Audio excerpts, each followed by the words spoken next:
You may begin. Good morning. Thank you, everybody, for being here for our first NIAA Rules, Regulations, and Policy Committee meeting of the 25-26 school year. I will call this meeting to order at 9:05. I'm going to move on to roll call. When I say your name, just please say here, present. Reggie Farmer. Present. Cy Frederick. Jonathan Grandy. Present. Tammy Habig. Here. Jim Pace. Present. Michelle Nichols. Here. Ryan Sims. Pamela Sloan. Here. Roland Stallworth. Here. Kate Scory, myself. Tim Jackson. Here. And Paul Anderson. Here. Thank you. All right, item 3, public comment. This time provides an opportunity for citizens to address the committee about any matter not on the agenda. Items raised during this portion of the agenda cannot be deliberated or acted upon. Should a member of the public wish to speak on a matter not listed on the agenda, it is asked that said person please complete a green public comment card and submit it to the committee chair prior to the opening of this item. Members of the public who have submitted public comment by email will have their email read into the record. A limit of 3 minutes per person and or 5 minutes for the spokesperson of a particular group may be imposed. It is requested that comments be directed to the committee as a whole. Comments that are determined to be irrelevant, repetitious, offensive, inflammatory, willfully disruptive, or deemed to be personal attacks will not be permitted. It is my understanding we have a couple in the NIAA office for public comment. Tim, is that correct? They're not for public comment. They're here for the meeting, just to hear. Oh, just for the meeting. Okay, perfect. They're here to hear for the lacrosse regulations. Awesome. Okay.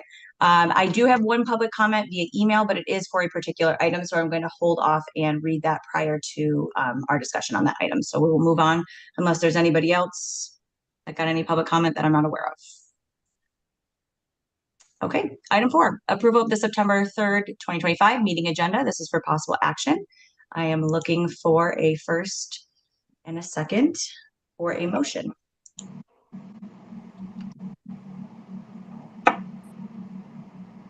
I'll make a motion. We adopt the agenda. Do we need to make it flexible? We can. We'll probably go pretty straight through it, but it's always nice to be flexible. And make it flexible if needed. Thank you. I'll second. Thank you, Rollins. Any discussion? Okay, all in favor, say aye. Aye. Aye. Aye. Any opposed? Okay, item 5, the meeting minutes from our April meeting, or that was our last meeting of last school year, start on page 5. Hopefully you had an opportunity to look through those. If you saw any errors, please let me know. 5, 6, 7, and 8.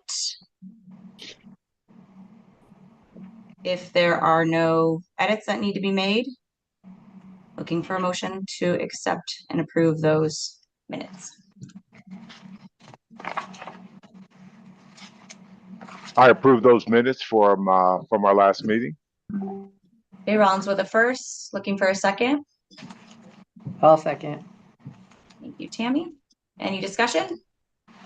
All in favor, say aye. Aye. Aye. Aye. Any opposed? Okay, that passes. Item 6, this is a returned regulation. This sportsmanship regulation, this file number here, R05724, is from 2024. It's been going around and around for quite some time.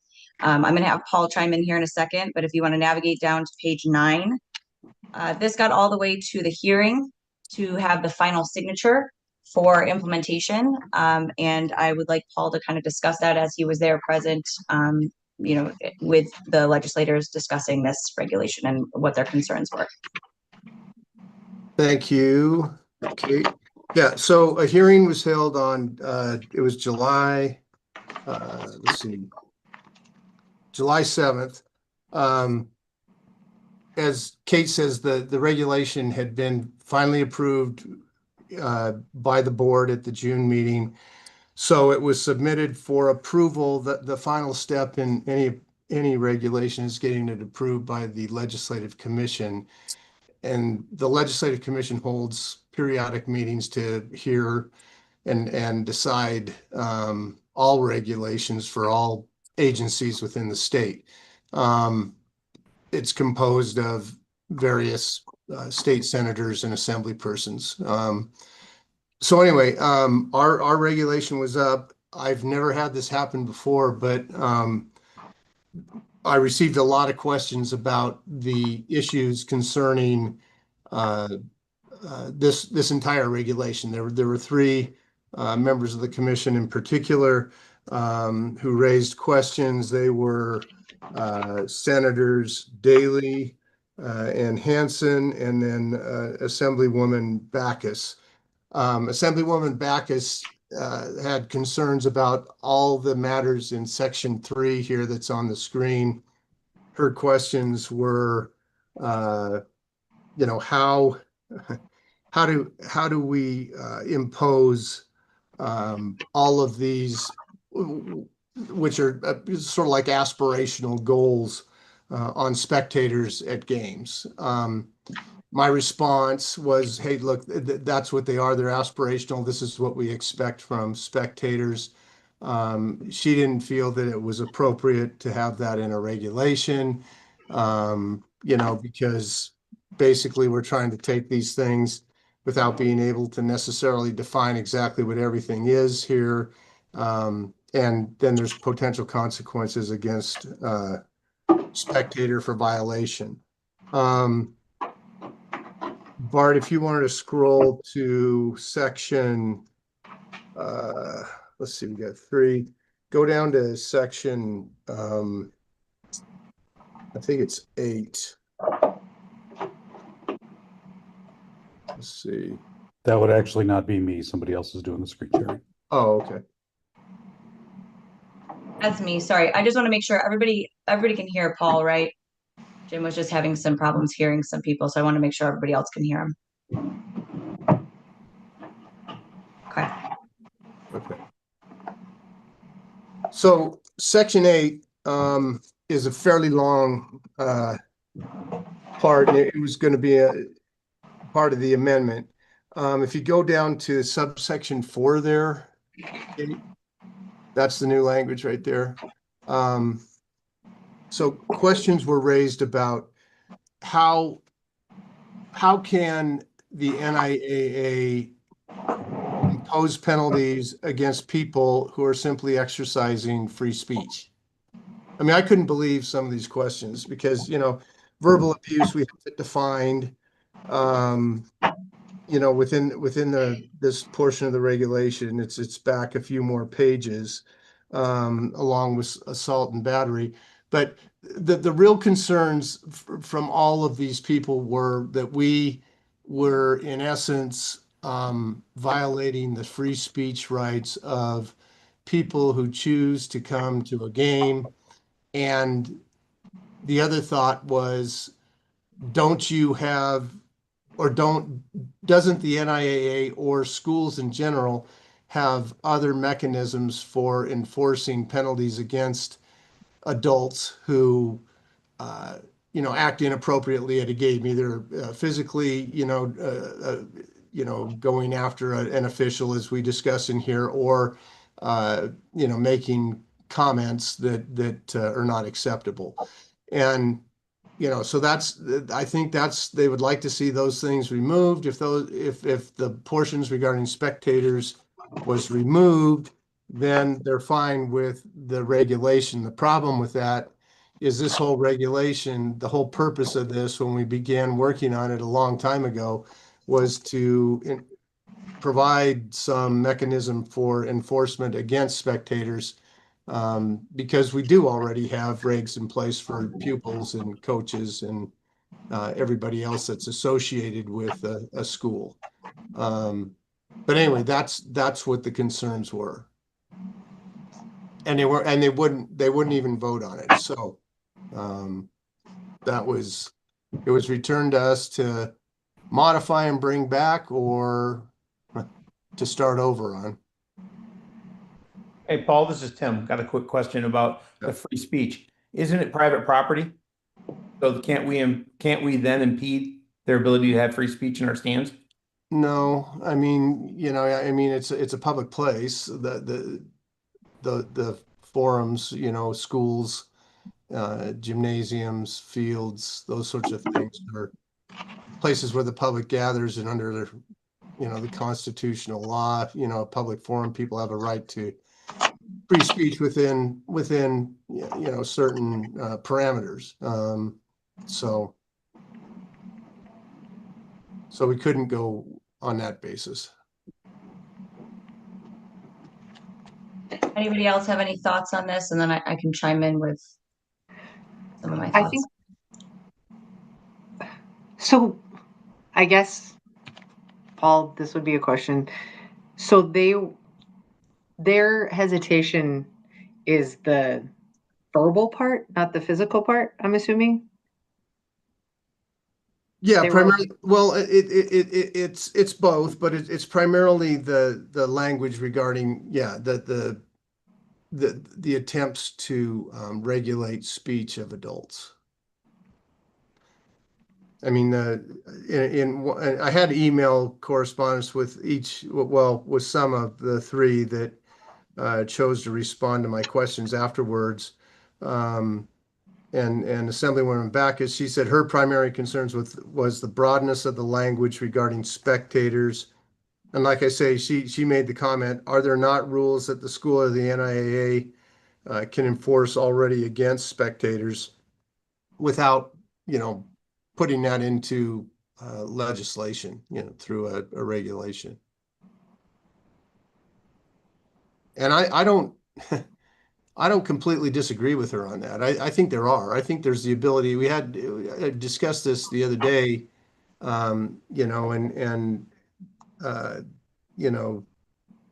Pam mentioned that, but it's difficult, because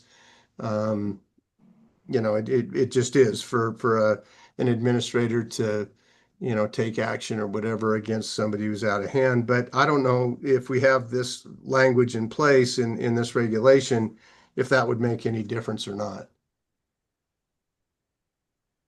Hey, you Yeah, guys, this is Pam. Sorry, Kate, if I can No, just go ahead. pipe in. Yeah, we had this conversation the other day about this. It's just beneficial from a school side if they could have something that gives them more strength to do something with some true consequence, because I know that schools can 86 a parent and do a couple of other things, but this would have been so beneficial. Now, Kate, I don't know if you plan to have the conversation, but I also had this conversation with Tim and Paul about we need something to go forward.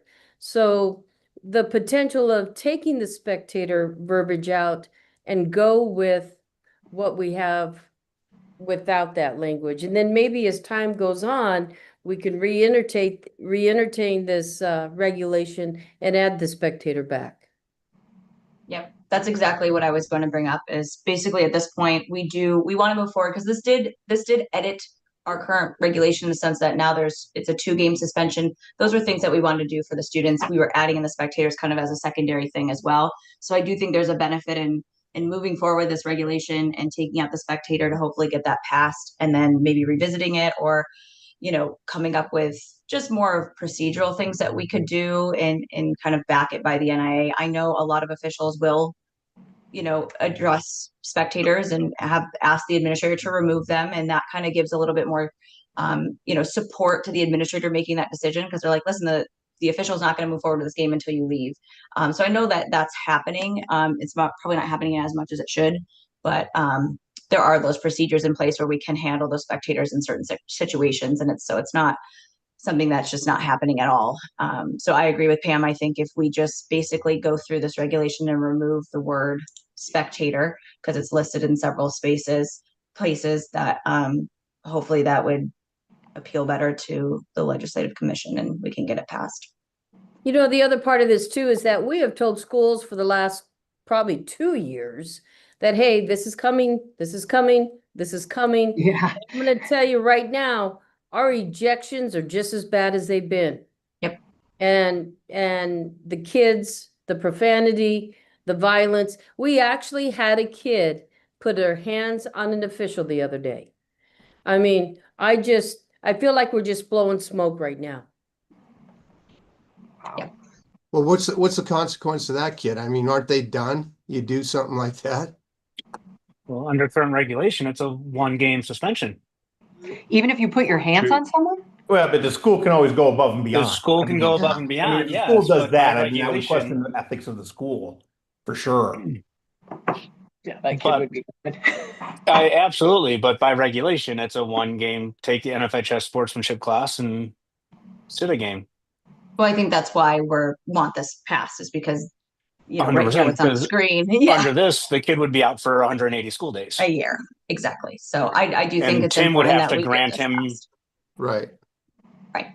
Right, so Every time. Do you removing, guys, Paul, yeah, go do ahead. you think if we would have taken and in our previous regulations, we had pupil or student and coach, we never had spectator on there, so we added spectator to this, correct? Right, and that was the only complaint or heartburn that the legislative commission seemed to have. That's all they raised was about spectators. and Okay, violating their free speech rights. So yeah, like if we were to eliminate reference to spectators, then I think, this would pass. and do we have data I know we have data on coaches and student athlete suspension based on this type of violence and so forth. Do we have documentation regarding spectators to take back to the legislature? Because I know that we've had some issues in Washoe County where we've had parents sue other parents at games, and it went actually to the courts, and the parent won, and the district came back in after the parent won and suspended the parent. So they went to the court. They actually went to the court outside of the school district at a conflict at a game. So I know that we do have some data on spectator violence and issues that maybe we should attach to this to show what we're talking about. The only problem there, Rollins, is unless it's reported to us, it's not reported. In other words, Okay, you 86 a kid out of hug and don't tell, or a parent out of hug and don't tell us, we don't know. So Yeah, we don't know exactly who we have it. It's sporadic at best because we don't track it. We wouldn't track it until we had this in place. okay, all righty. Because But it's not like it hadn't been done. Right. I think Rollins has a good point. And if we, I think it would, the best thing to do would be to eliminate reference to spectators for now. Let this go back to the board at the end of this month for approval, get it back to the legislative commission and hopefully pass so that we have a new sportsmanship reg in place that's got more teeth to it, at least with respect to pupils and coaches and that sort of thing. And then we could come back with the spectator thing. But I think when we do that, Rollins, what we need to do is we need to get information from Washoe, from Clark, from any place, any school, any member schools of real issues and real problems. And I think if we show them that, because I told them that, I said, that's why we're doing this, is this is running rampant, and it's wrong and it shouldn't have any place in high school sports. And they didn't seem to care. I think if we were to be able to show them, real events that have happened, I think they'd take another look at this, perhaps. I So agree. do we need a motion for that? Yeah, we would, it'd be nice to have a motion from this, support from this committee to bring to the board to basically say, hey, we discussed this, here's our thoughts. So mainly what I'm seeing is like all of section 3 would need to be removed because that's just focusing on the expectations of the spectators, right? And then the term is throughout where it's kind of listing pupil, coach, or spectator. So we would just need to remove that term spectator in all of those different areas where it lists all 3, and it would just say pupil or coach. Right. Would be my suggestion moving forward to try to get this passed as soon as possible. Okay, this is Pam. I make a motion that we eliminate section 3, which discusses spectator, and we also go through the document and remove any term that indicates a spectator as well. Right, we have a first. Thank you, Pam. Looking for a second. I'll second. Is that Rollins? Rollins Stallworth. Okay, thank you. Any other discussion? Okay, all in favor, say aye. And we Aye. also Aye. go through the document and remove And- any term that indicates a spectator as well. I think, Jim, we can All right, hear we have you. a first. Thank you, Pam. Sorry. It's the replay. Someone's watching the know. replay. Yeah, he can't hear on his computer, so he's listening there. Okay, any opposed? Sorry, that distracted me. All right, that All in passed. favor? And we also go through the document Jim, and we can hear you just so that I'll text him. Sorry, he's having some issues over there. I'll let him know we can hear him because he was confused. Okay.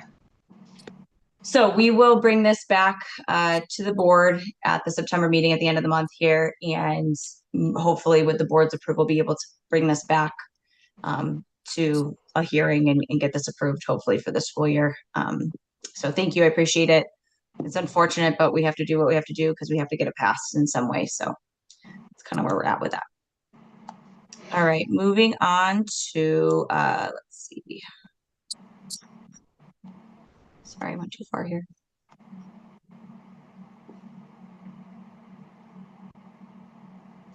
Okay, item 7. So as you see, there are no documents in here for these regulations. And the reason for that is we met with the LCB to discuss all of the regulations that have some effect on them from Assembly Bill 184 and that implementation.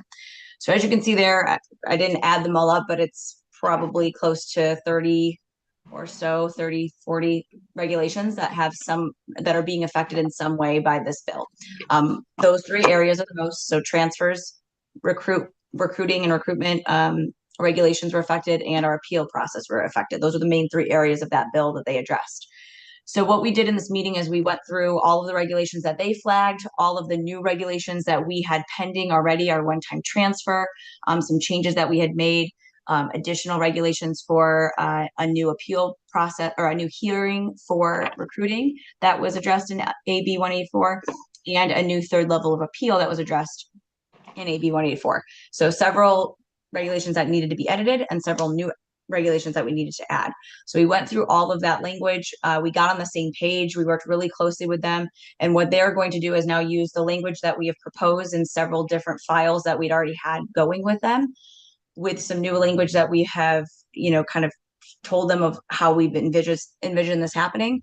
And they are actually going to do some of that writing for us and then provide that back to us. So that is in the process right now. As you can tell, it is pretty extensive. There are a lot of regulations that are addressed. So this is not going to be something that happens overnight. We knew that there was, a good possibility we wouldn't get this before the next board meeting. I still have hope in the next couple of weeks that they'll get something back to us. So it is on the workshop for the board meeting if we end up getting those back. But obviously it's not here for you guys to review because of the time frame we have here. We have to have these implemented, signed, ready to go for July 1, 2026. If we get them back prior to this board meeting, we're going to go right to the board with them versus coming to the committee. And part of the reason for that is a lot of this it's not really a discussion piece. A lot of it has to be done by Assembly Bill 184. So there's not really going to be a whole lot of a need for us to really go through those regs since they're going to be written by the LCB in alignment with that law. So I just wanted to kind of give you an update on where we're at with that. Are there any questions on anything there? We'll definitely at some point bring it back to talk about even after the board meeting, just so that you guys understand where we're at with everything. But just wanted to give you an update. Good there. Okay, we're going to move on to item 8. These are the new regulations that again are related to lacrosse, where we basically are just editing our current regulations to fit with adding lacrosse as a sanctioned sport for the 26-27 school year. And we do have a few new regulations that basically are similar to all of our other sports, where we're addressing the season dates, scrimmages, jerseys, all of the little details of adding a new sport. So that starts on page 24. And I'm going to turn it over to Tim to talk about these so that you can get a idea of what it is. Again, the language here you'll see, and he'll go over this, is similar to as you'll see in other sports. So it's just kind of plugging in lacrosse with the specifics to that sport. Morning, everybody. Just so you guys are aware, we're trying to get ahead of this as quickly as possible so that if there are any revisions that need to be made, we have time to do that. Lacrosse will have a new section within our NAC. Much like any other sport, it will have its own spot. Those numbers will be assigned. The first section is about the date for the beginning of practice, the end of season, between season, inter-school scrimmages.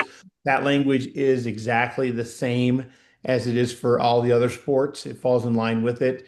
This is simply a plug and play for us. We can simply plug in lacrosse as a team bracketed sport and put it in there. That would be 385B triple X for the first one. The second section is about the manual alignment of schools, determine a championship team, et cetera. This is our realignment regulation aspect. As soon as we can, we align the school that participates in lacrosse in the sanctioned sport. Once we find out how many schools are going to actually participate, we will come back and address this as a board action. So the establishment of the championship, much like I'm going to use flag football, for example. We have an alignment and we have a championship establishment there. We play division 4 and 5 in flag football. So we're 3, 4, 5. Now we're playing 4, 5. So we'll do that. The jerseys are listed in there. Each sport that has a home and away jersey is listed. Participating in lacrosse game, the home school jersey and the away school jersey. Ironically, in some sports, these flip every now and then. We'll keep a monitoring on that.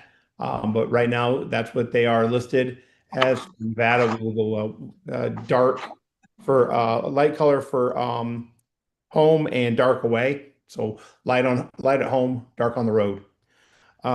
Moving on to page 25. This is where we have inserted the language. This is the sanctioning and the makeup of the teams. As you can see right down there, each sport has a minimum number for participation. As you can see, they're all listed there for other sports. And down at the bottom, AA and BB will be 10 for boys lacrosse and 10 for girls lacrosse. That's what we'll use to make up constitute a team in Nevada. It's the number they need to start the game. As you know that in basketball and baseball, you can play with 8, 7, 6, whatever number it is, but you must have the minimum number in order to start the contest. So that's where that falls into place for that regulation. Moving on to the next one is contests. We have lined that up with the rest of our team bracketed sports at 18 with 2 tournaments. And then the only other sport that's not in there listed that way is baseball, softball, which we know is listed in their way, or swim and track and the other sports. But 18 and 2 is where we're going to go with lacrosse. We think that's the most equitable across the board for a team sport, considering it's a spring sport as well. So it'll be 18 and 2. They will still have the opportunity, obviously, for the 15 and 3, like any other sport. But that was a plug and play right there. So we're good. We would be good with putting lacrosse there as well. For boys, we would add lacrosse as a sanctioned boy sport. So it would drop in right after golf. We'd see it sitting there. So we would be up to 14 boy sports. And if you go down to the girls, you'll see it'll fall in the same spot there. For girls, with the addition of wrestling, we will be completely balanced in our offerings, 14 and 14. That's been a long time coming. So we'll be balanced across the state with the addition of girls wrestling this year and lacrosse, but had to add lacrosse into that regulation. So that's what that one is. We have to identify what we will offer as a state championship award or medal.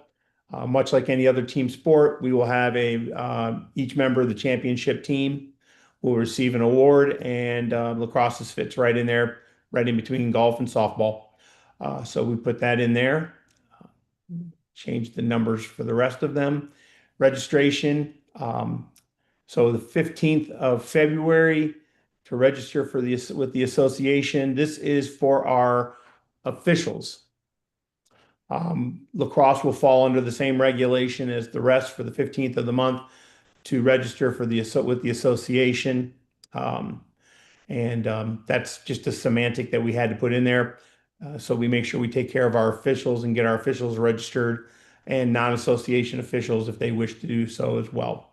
So this is going to be the one that we pay attention to with the officials, regardless of this regulation, getting our officials registered. So go ahead, move on to the next one. That's it. That's it. So that's Yep. just the first batch for lacrosse. These are more of, I don't want to call them operational, but they're more getting it into the regulation as where it needs to go. And that we're creating the section. So there will be more, I'm sure, as we move forward with this. But currently, those are the ones that we are prepared to bring forward to you guys and then move on to the board if desired. So I want to just kind of open this up if there's any questions. I know that was kind of a lot of regulations that we went through. Most of them are just plugging in the word lacrosse, but obviously we have the brand new regulations for the sport. We have, the 18-2. Any comments, any questions, any issues with anything that was added for lacrosse? Because as you know, with it being sanctioned next year, we got to move on this one to make sure it's in place in time. What is the process for knowing how many teams are going to be included, and when do they have to have that by? So that will be after January, moving into February is when we normally start gathering the information for the next year. So what we were planning on doing from us as an association, we will send out a detailed survey to all member schools. It will ask questions ranging from, are you planning on participating? Boys or girls? How many levels do you anticipate, or not how many levels, how many kids do you anticipate participating? Everything in that. Once we get all that information together, we're going to start making evaluations on what we're looking at. Are we looking at a southern only? Are we looking at a northern only? Are we looking at a state? Are we looking at whatever we're looking at? We'll start to gather that data and we'll know where we stand. That's going to be important information. And we're asking schools to take it very seriously and to let us know as soon as possible so that we can get that together when that survey goes out. But look for that survey after the first of the year. Obviously, the goal is to get as many schools participating as possible, like it is with all of our sports, I would imagine. There's obviously a few schools that have the are ahead of the curve on lacrosse because they've been doing it. Is there any wisdom in holding some sort of something to just if schools have questions about what it means to run a lacrosse program? Like, what does it mean? What does it take? How do we, because I would imagine there's going to be some schools that are going to have some questions as to if they're going to participate. Like, they'd probably want, at least as an AD, I would want to know kind of like what is required? Like, what do I need? How much does this cost? What is this? Those kind of things. One of the tasks that the board assigned me at the board meeting was to start to gather that information. So I'll tell you where we're at with that right now.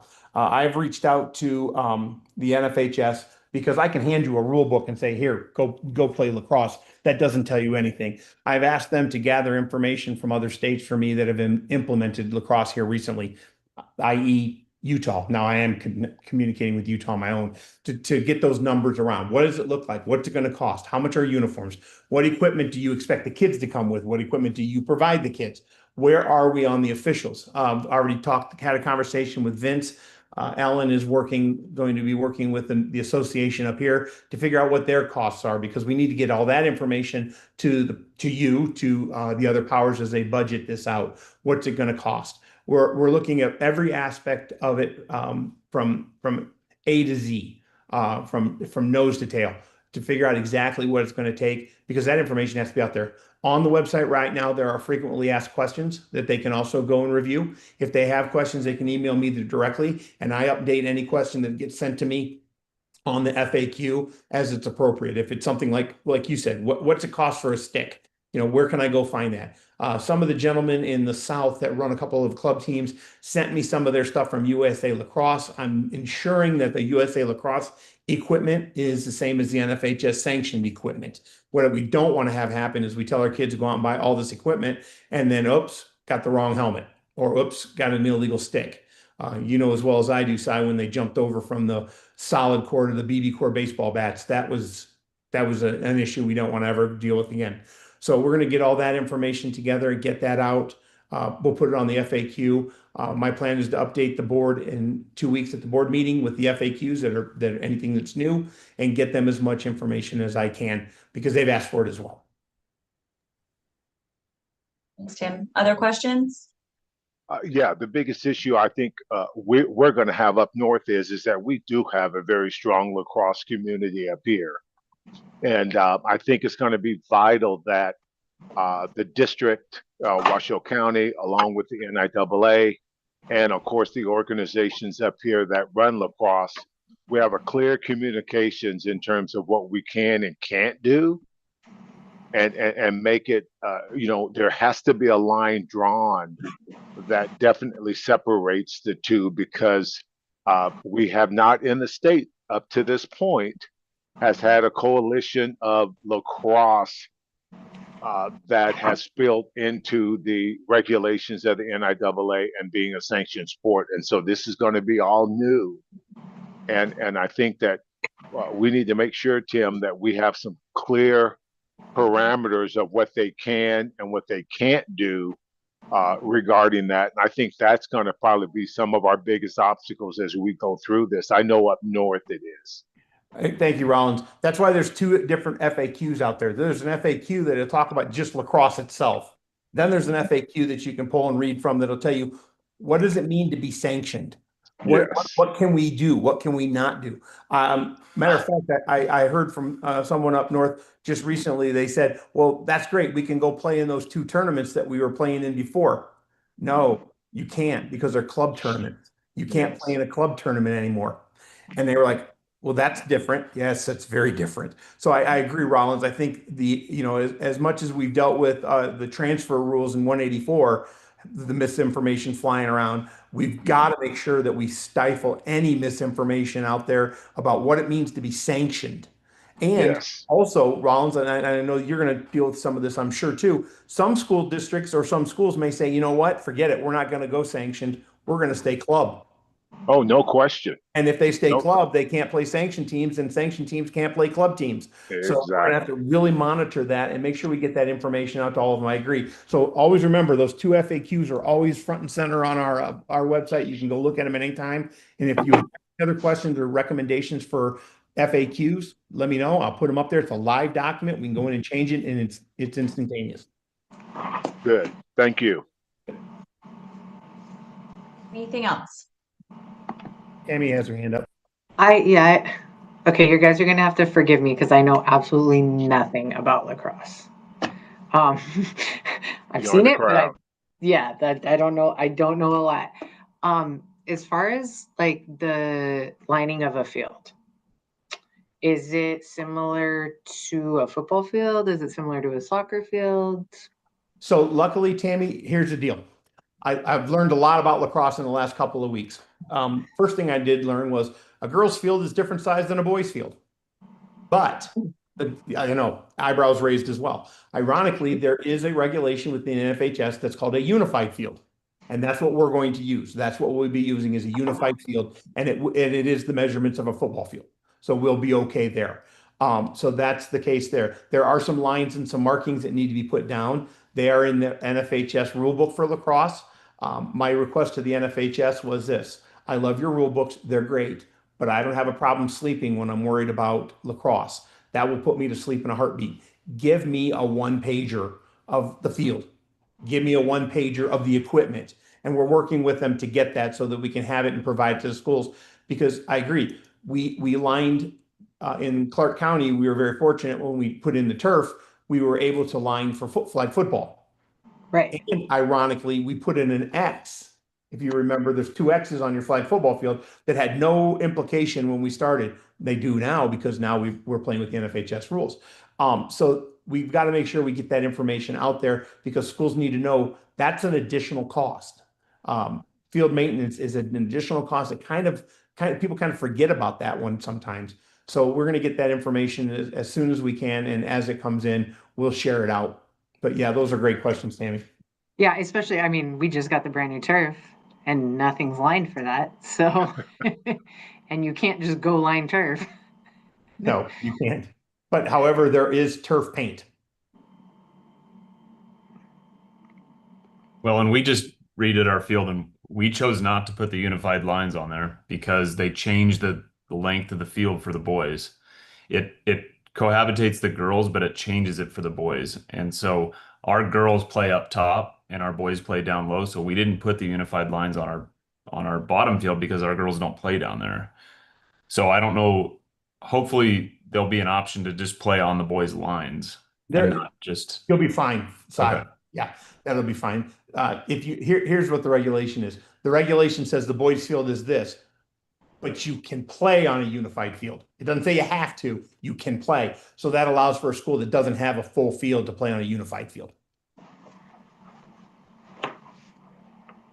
Okay, any other questions, comments? I'm happy to help in any way I can with the lacrosse thing. My coach is a stud and he knows everything. So I'm happy to help whoever has questions, whoever needs anything, just, call me. You open that door, Si, I'll walk through it. Thanks. All right, so I think because all of these are mostly procedural, we could do one, Paul, correct me if I'm wrong, one motion for all of the regulations related to lacrosse versus individually. Yeah, there's no problem doing it unless somebody wants to, has No. a need to pull one or whatever. Okay. Otherwise, just do it all at once. Okay. So I would be looking for a motion to approve all of the regulations under 8 for lacrosse. Item 8. I'll make a motion that we approve the regulations presented for lacrosse and send them to the Board of Controls. Thank you. Looking for a second? Reggie Farmer, I second. Thank you, Reggie. Any other discussion, questions, comments? All right, all in favor, please say aye. Aye. Aye. Any opposed? Okay, that passes. We will bring those regulations to a workshop for the Board of Control. Thank you. All right, back up here.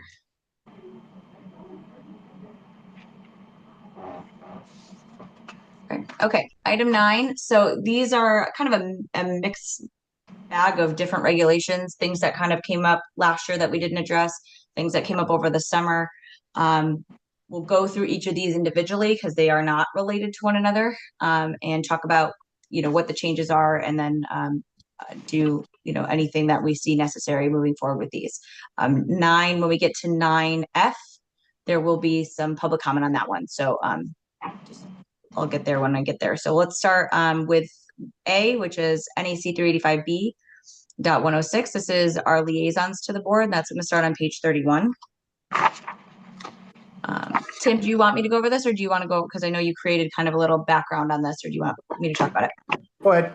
If anybody has any questions, I can pipe in. Okay, perfect. So in our discussions this summer, and really in response to a lot that's been going on with the legislation in our state, we felt that it might be beneficial to us to have a representative as a liaison from the Nevada State Legislature. So somebody that's either a current state senator or assembly person that has been appointed by their joint standing committee to be a member of our Board of Control as a liaison to, be a part of that conversation, to understand what's going on, to just have more of a two-way conversation with them, because a lot of times it's just a conversation, every other year when there's a legislative session and we're, needing to have those conversations because a bill is being presented that we weren't even aware was really on the table.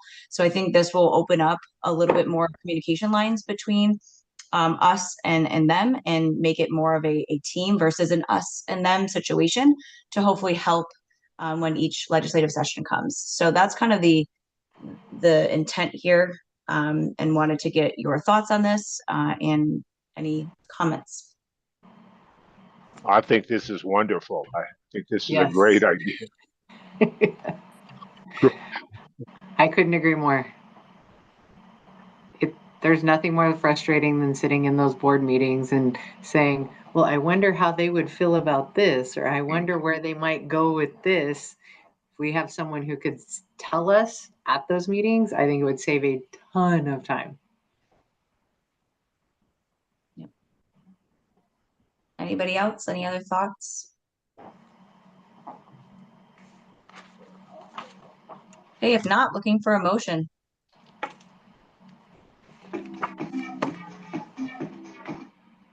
I'll make that motion to compose the composition of this role involving a non-voting member, in addition to the board, regarding the state senator or assembly member. Okay, thanks, Roland. Looking for a second. This is Pam, I'll second. Thanks, Pam. Any other discussion? Okay, all in favor, please indicate by saying aye. Aye. Any opposed? Great. Thanks, guys. We will bring this to the board and get their thoughts on that as well.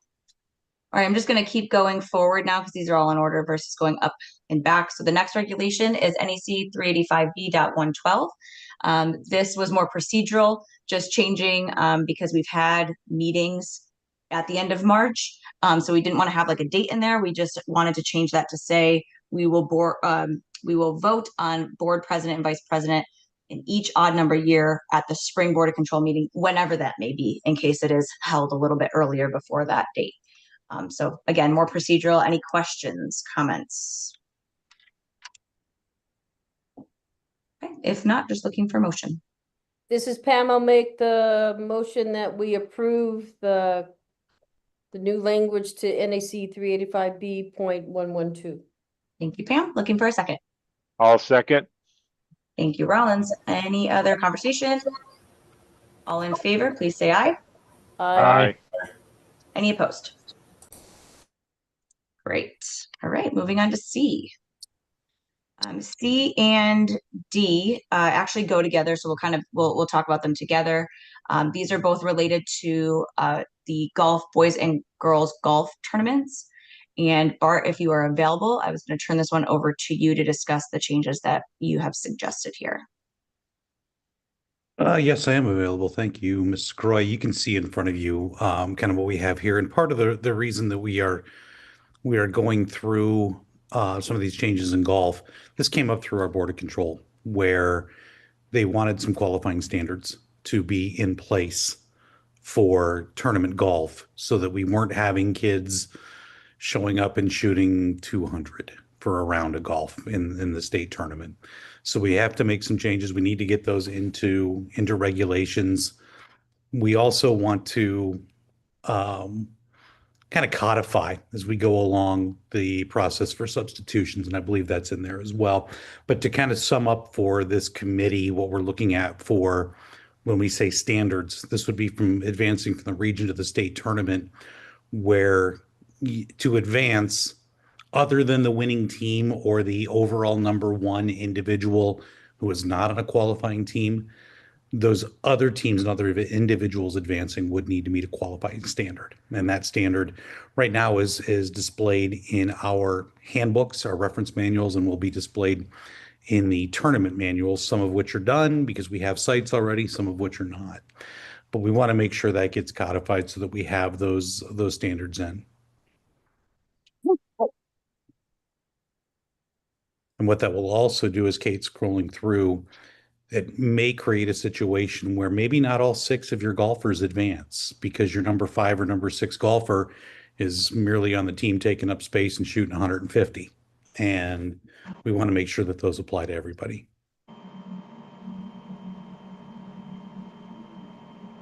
Thanks, Bart.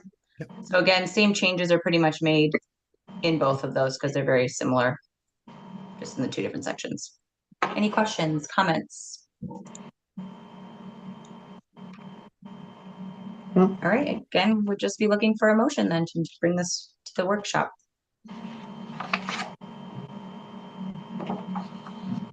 I'll make a motion to take the qualifying standards and team, whatever it's called, definitions to the Board of Controls and workshop.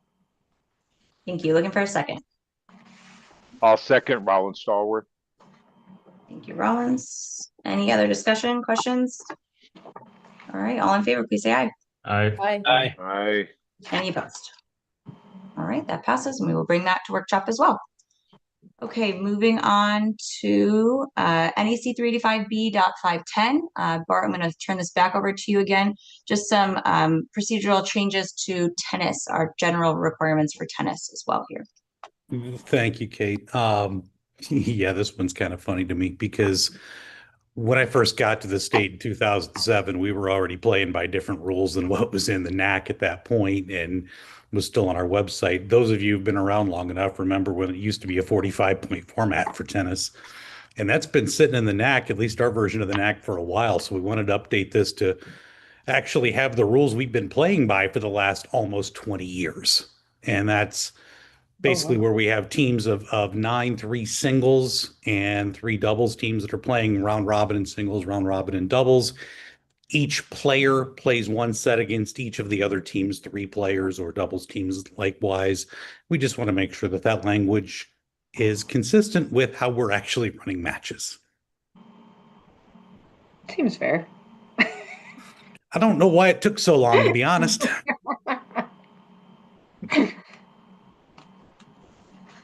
Right, any questions, comments, discussion? All right, I would just be looking for a motion then.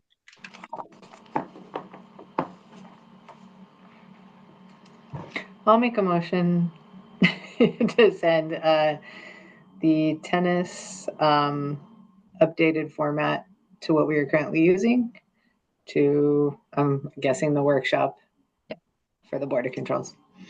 Thank you, Tammy. Looking for a second. I'll second Rollins Stallworth. Thank you, Rollins. Any other discussion, questions, comments? All in favor, please say aye. Aye. Any opposed? All right, moving on to page 36. This regulation is regarding flag football. I know it just says games there. It's within the flag football section. There is a public comment on this that I'm going to read first, and then we will go into discussing this. This is from George Morales. He is the varsity head flag football coach at Arborview High School. In regards to changing the flag football rules to the NFHS rules, I believe the NIAA should not use the new NFHS rule book. I am currently the head coach at Arborview High School. I have spoken with many coaches about these changes, with most coaches agreeing that it is more of a detriment than a benefit to the athletes of Nevada. I propose NIAA flag football continues with the 24-25 rules for a period of 1 year while the NFHS evaluates the system that was created and never tested. The new system will alienate some athletes from competition. The previous system allowed for athletes of various talents to contribute to the game. The new system will limit the type of athlete competitive schools will be able to utilize. The easy thing to do is adopt a set of rules that has never been tested.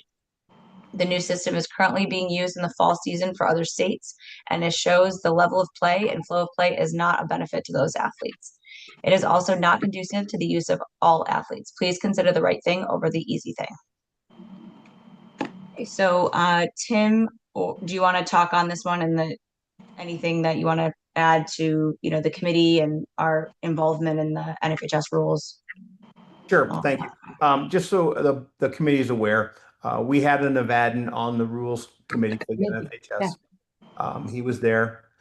The rules are a little different. I don't disagree with that point. They are not the same. I'm not going to go whether they're better or worse. Yeah, we haven't played under them yet, so we can't say they're better or worse. The sample size is not available for us to say that. One of the other things is we have to look at whether or not we're going to offer it as a sanctioned sport. If we don't adopt the NFHS rules, we are no longer an NFHS sanctioned sport. That could have some impacts on us playing some teams from out of state. That could also have some impacts on us in our competition. So with that, I would recommend, it would be my recommendation that we use the NFHS rules, being that we had our spoon in that soup as we mixed it up, and we move forward with this as a fully completed task of the final step for the final sanctioning of flag football, not only in Nevada but now nationwide. We'll all be playing under the same rules.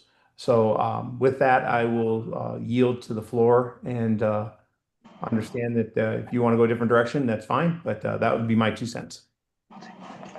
And just so you know, this regulation, I have a note down here that this was updated in 2020, and I put the file number there. So what you see on the website is even more different than what you see here because this is based on the updates that we had made at a prior year.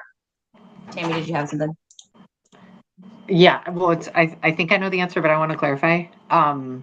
The rules that we would be going to for NFHS is closer to what they play in college, correct?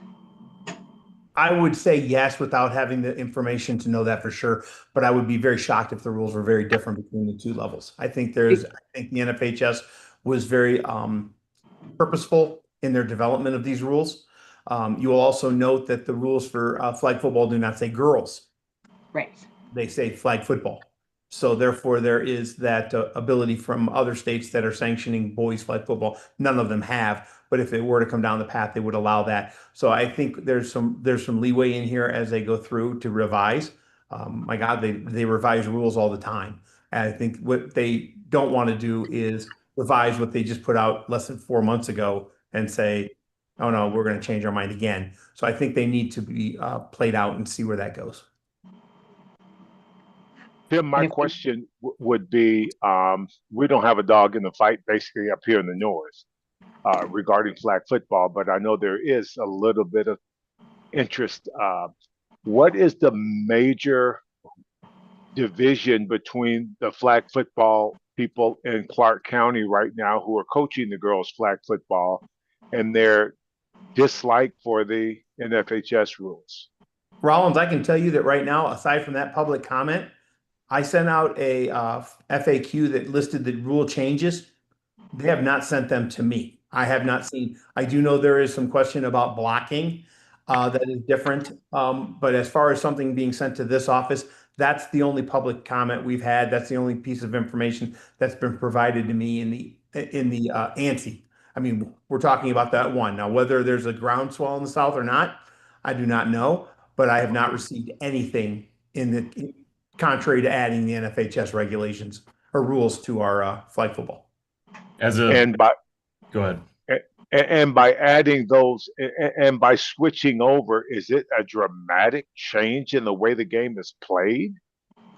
I don't see it that way. I know when I talked to Mr. Neiswanger, Coach Neiswanger at Shadow Ridge, who was on the committee for us, he said it was some changes, but he didn't seem to indicate that it was something that was going to systemically change the game. It was just learning the new rules. And of course, I mean, Rollins, you've been around as long as I have. You remember when the hands were in for blocking and the hands were out. That was a systemic change. Took a couple years to get used to. Yes. I mean, I think that's one of those things. I think there's always going to be some bumps in the road, but I don't think we throw out the baby with the bathwater on this one. Oh, I agree. I think it's hard listening to his comment. He wasn't specific enough to know what the concerns were. As a flag football coach, having coached it, I can almost, I mean, I guess I don't know, but he's talking about the blocking is the big piece of it. The blocking is so essentially, and just from the part of the comment that talked about isolating certain players, like we have girls on our squad, right, that are going to be, part of their game. What made them really beneficial to us in the flag football game was their ability to block and was their ability to, use physicality. And I think what he's probably referring to is that the new rules kind of strip a lot of that away from the game. My biggest concern with the rule changes was, and again, I don't know how the rest of the country's been operating since this. Like, have they been using these rules and now we're just kind of unifying, or how that's all worked? But like, to me, there seems to be a few things inside the rule changes that seem inconsistent. So like, and I'm on my way through the rule book. I haven't read all of it, but I'm on my way through it. So like, the taking away the blocking is a big deal. But then on the same front, they moved up the defensive line of scrimmage for the players. So their distance from the line of scrimmage is now shorter.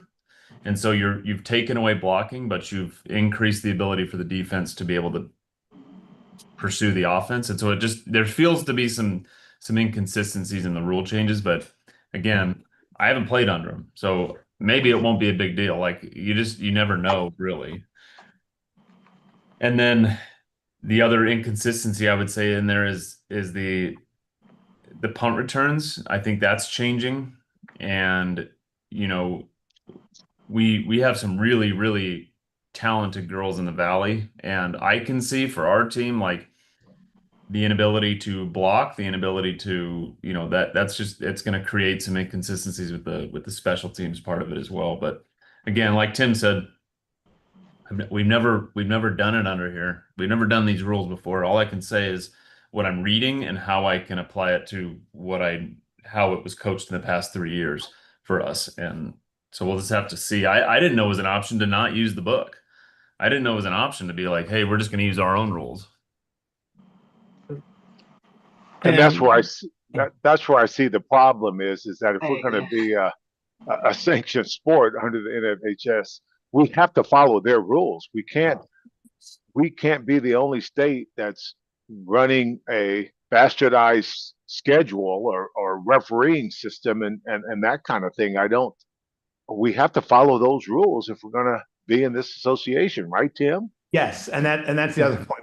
We don't have an option to say we're going to sanction it, sort of, kind of. Yes. We were able to because there was no set of rules. Now there are. We're a member of the NFHS. We're gonna abide by those rules. I think it's also important. I think Cy brought up a very good point too. Is one of the things is, remember, we had rules in place way before many states even had flag football on the radar.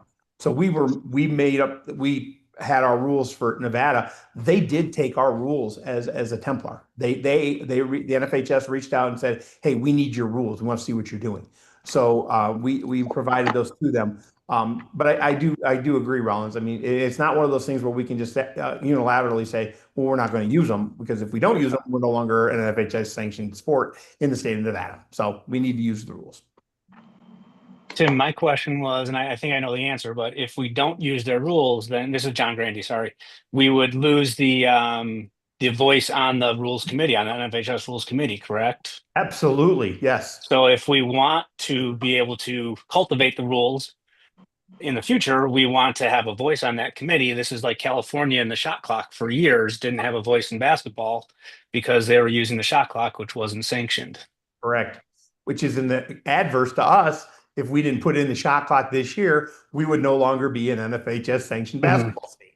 So trust me, I will argue all day whether or not you should or shouldn't have a shot clock. I'll argue both sides, but it's another one of those examples. And we're going to see another one coming down the pike here shortly too with baseball and the double base, and softball eventually someday. So we see these rule changes and understanding that we have to adopt them is difficult sometimes because, we have been playing very successfully for a long time with flag football. Now we're switching gears and maybe changing lanes a little.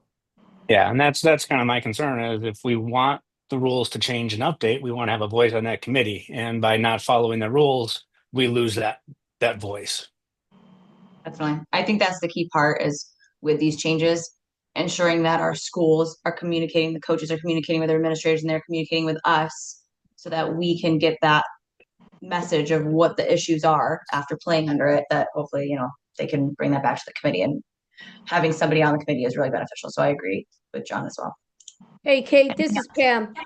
As I was on the forefront of flag football, and when we started flag football in CCSD, the rules evolved year after year after year after year. So trust me, this is not an end all with the NFHS. And like everyone has said, we do need a voice. We've worked way too hard in the world of flag football for it to come to a standstill and not be a part to not be sanctioned. Yeah. So with that said, I am going to make a motion that we approve NAC 385B.535, the revisions that have been brought forth. Thank you, Pam. Looking for a second. I'll second. Thank you, Tammy. Any other discussion, questions? Okay, all in favor, please say aye. Aye. Aye. Thanks, Pam. Any opposed? All right, that passes. We'll bring that back to the board for the workshop. Moving on to our next regulation, kind of going back towards our postseason conversation. Bart, if you're still free if you want to hop in here and discuss the changes here for the state alternates. I am still available. Hopefully the video comes up so you can all see how ugly I'm looking this morning. We have some policies in place for replacing qualifying participants, and this is important for a couple of reasons. One, we need to know who's in these tournaments, and we're talking about basically when you advance from region to state. And let's take wrestling, for example. You've got a wrestler who's not going to be able to make it due to injury, due to illness, due to academic issues. The next person up from that region in that weight class would take that spot. Problem that we have, and Ms. Sloan can address this if she wishes, or Mr. Stallworth can as well, is when we're traveling across the state, it puts our people in a real bind for their travel plans. And I saw you unmuted there, Ms. Sloan. I don't know if you want to jump in here real quick. No, I'm good. You're absolutely right. This is a long time coming. Nothing's worse than when you're trying to move 100 and some odd individuals from one side of the state to another. So with that said, I'd like to make a motion, if there's no further discussion, to approve NAC 385B.606. Thanks, Pam. Looking for a second? I'll second. All right, awesome. Any other discussion, questions, comments? All right. All in favor, please say aye. Aye. Aye. Any opposed? All right, that passes, and we'll bring that forward. Thank you. All right, the last one here in this section is a new regulation that we're proposing. And again, Bart, I will gladly hand this over to you as you created this regulation for us for score reporting. Thank you, Kate. Yeah, we currently use Max Preps. They are a partner of the NIAA, and we ask that all of our schools do report their scores of their team sports through Max Preps to us. What we have found over the years is we are missing scores. We are in need of even games that we didn't know existed, that they didn't put into Max Preps. And as we use these results, both for standings purposes in our leagues to qualify for the postseason, and as we look at alignment for future years, and depending on which system we choose to use, whether it's the rubric or what we're doing for football now or something totally different, if we are going to use those metrics, we simply need to have the results. So what we are asking is, and we think this is fair enough, that those results be put into a system that we approve, which right now would be Max Preps, as they are our partner, within 24 hours of the conclusion of each event. And we do understand that for volleyball teams that are going to a tournament where you're going to play 5 games in a day, there's going to be a little bit of leeway in there. I'm not going to go check his 24 hours right away, right at 24:00 when that tournament's over, and make sure they're all in there. But we need to have something to make sure that we are getting all of the results, because there have just been too many missing pieces over the years. Thanks, Bart. Any questions, comments on this? I mean, I think this is kind of in practice, and this is what we ask. It's just we don't really have a lot of teeth behind it without a regulation to kind of enforce it. So it's more of putting some teeth behind it. This is Pam. I have a question. Now that it becomes a regulation and it's written, and I know you should be doing your job anyway by reporting scores, what type of consequences and what does it look like? Well, I would say, I could definitely say this, especially this year, as we're going down the path with Harbin, Max Preps, and the rubric for football. The scoring is so important. But in the backside, Bart running these things on other sports, we're going to have to start notifying schools, hey, you're not updating in a timely manner. So you're going to get the notice, you're going to get the warning, you're going to get the do better, and then you're going to get you're going to get fined if we have to. If we get to that point, I think it's ridiculous that we have to get to that point, but I do believe it'll put them on that continuum, because we need that information, and sometimes they're the only ones that have it. So we got to make sure it's done. So that's where we're at with this, Pam. I think what we're going to be looking at is you're going to get the nice phone call. Hey, listen, you're not updating. You're going to get the written warning, and then you're going to go. Then we're going to go just like we do with anything else within reason. They'll get on that continuum of following their obligations, because it will impact a lot of things, especially moving forward this year with football alone. We need to make sure we get our folks into the habit of doing this. With that being said, Tim and Paul, do you think it would be a good idea to add a subsection 2 to say, you know, like we do in all of our other regulations where we fine a school that fails to comply with the subsection, will be, you know, fined to the association in accordance with NEC 385B 960, like we, you know, add that to kind of put that in there? I think we I should. think you should, yeah. Yeah. Okay. So I would suggest maybe adding that second subsection here as, you know, if and when there's a motion here to have a subsection regarding penalties pursuant to NAC 385B 960, which is our continuum that we've been talking about where our fines are located. That was a good point. Thanks, Pam, for bringing that up. Well, and I also think there has to be a lot of education when it comes to this one, especially because reporting scores is your coach is only as strong as your administrator is in communicating information. And I could see this, and I know this is an issue, this is a problem, and some schools do a great job. Some coaches do phenomenal. Some coaches get on the bus and report to school. But yeah, I would really ask that there's a lot of education to go along with this. And Pam, you're 100% right on all of that we do have some coaches who are fabulous, who within minutes of the game ending, the results available. Some of you are here with us today, got an email from me yesterday reminding your coaches to make sure that they're putting that information into Max Preps.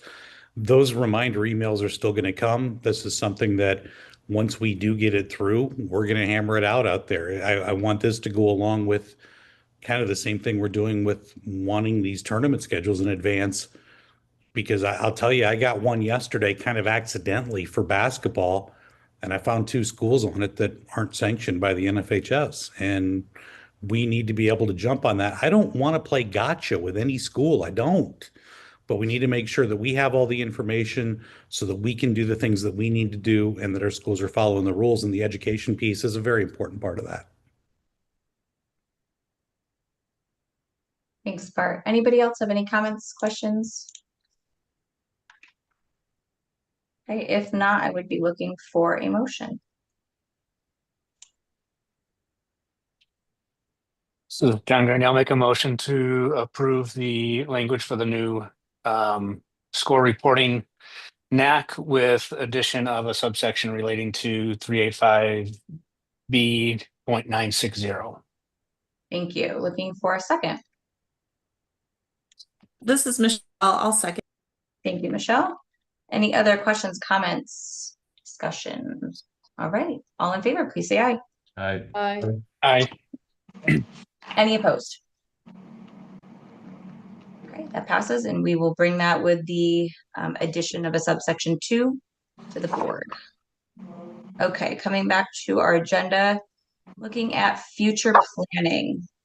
So I do have on here, this is something we discussed in April. With the things that happened at the very beginning of the school year, I felt let's push this off because football is already going, so no change was going to happen for this year anyway. Let's push this off, get some surveys together. We did plan to do a survey on our discussion from last time where we talked about the 6 quarters that was proposed by our 2A members and thoughts to possible changes to the allowance of students to participate more than just one contest in a week or in a 5-day period that we currently have for football. So I will get together a survey here, get this out, you know, sometime during football season for our coaches to weigh in on this, and we'll bring that back at a future time. But I wanted to add that and just let you know that that's still part of our conversation. Other items that anybody has that they would like to bring to a future meeting. Obviously, we'll also bring back, if necessary, all of those regulations related to AB 184 as well. Depending on where we're at in the process, I would just always keep you guys kind of abreast of those changes. Anything else? Good. All right. Moving on to item 11, public comment. This time provides an opportunity for citizens to address the committee about any matter not on the agenda. Items raised during this portion of the agenda cannot be deliberated or acted upon. Should a member of the public wish to speak on a matter not listed on the agenda, it is asked that said person please complete a green public comment card and submit it to the committee chair prior to the opening of this item. A limit of 3 minutes per person, the spokesperson of a particular group may be imposed. It is requested that comments be directed to the committee as a whole. Comments that are determined to be irrelevant, repetitious, offensive, inflammatory, willfully disruptive, or deemed to be personal attacks will not be permitted. Any public comments? Tim, anybody there? No, they left. All right. I do not have anything else. So we will adjourn at 10:19. Thank you all. I appreciate your work on getting all of these regulations up to date. And these will all be brought forth to the Board of Control for the workshop on the 23rd. Thank you.